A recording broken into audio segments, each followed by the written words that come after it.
In this video, we're going to take a look at the inner glow layer style, which if you have already watched the video on the outer glow layer style, the two are extremely similar. They really only differ in where the glow is placed on your layer. So here I have our stick figure, and I have a background for him. I'm going to do something a little different here. We're going to take our background layer, which is just a standard color fill, and I'm going to make it kind of a darkish shade of gray.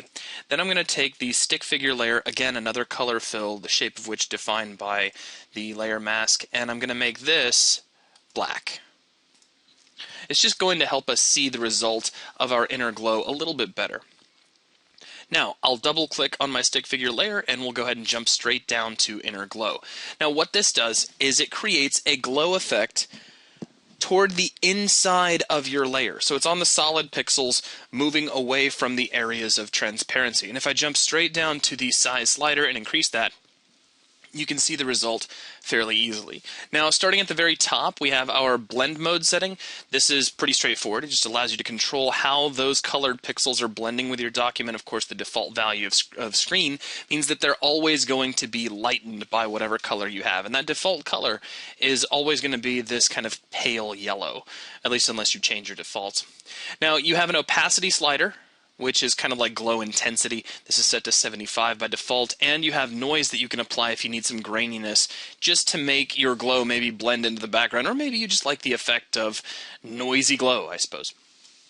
Now down underneath this, you have a standard color picker, which allows you to change the color of your glow to any color that you like.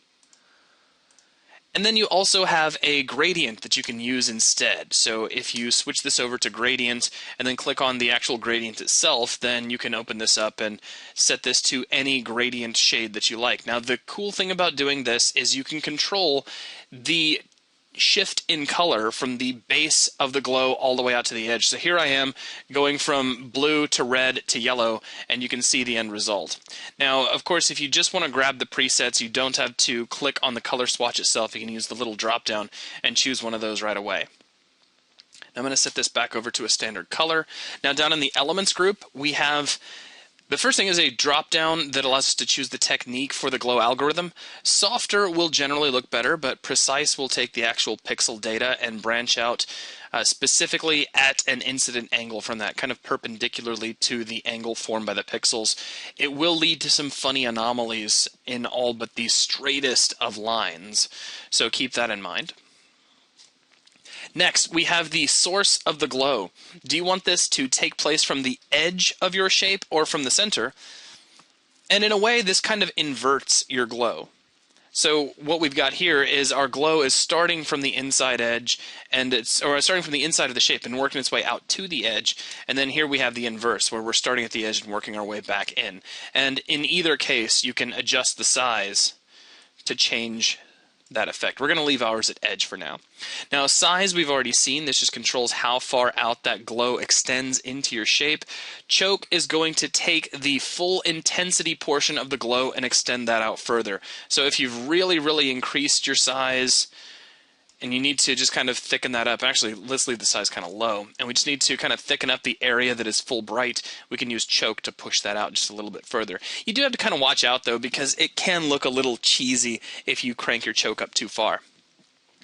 Next, we have contour. This allows you to control the mapping from completely opaque to completely transparent.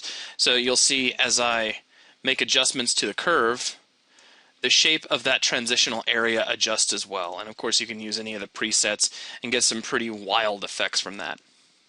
Down from here we have the range. This allows us to control how far out that glow is going to extend.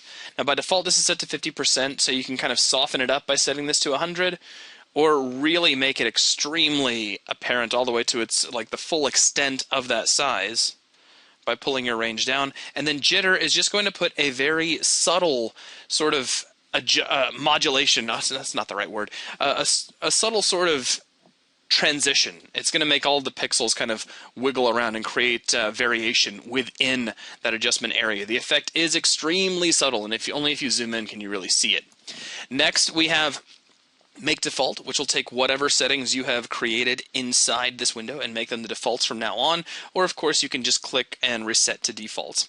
That is a rundown of all of the settings for the inner glow, which once again is just going to create a glow effect over the solid pixels of your layer, as opposed to the outside edge of your layer in the transparent area that we saw with the outer glow. Now, I do want to mention before we run away that you can combine these, so we can have an outer glow and we can have an inner glow taking place at the same time, and you can get some neat effects that way. That will wrap things up for this video, however. Thanks a lot.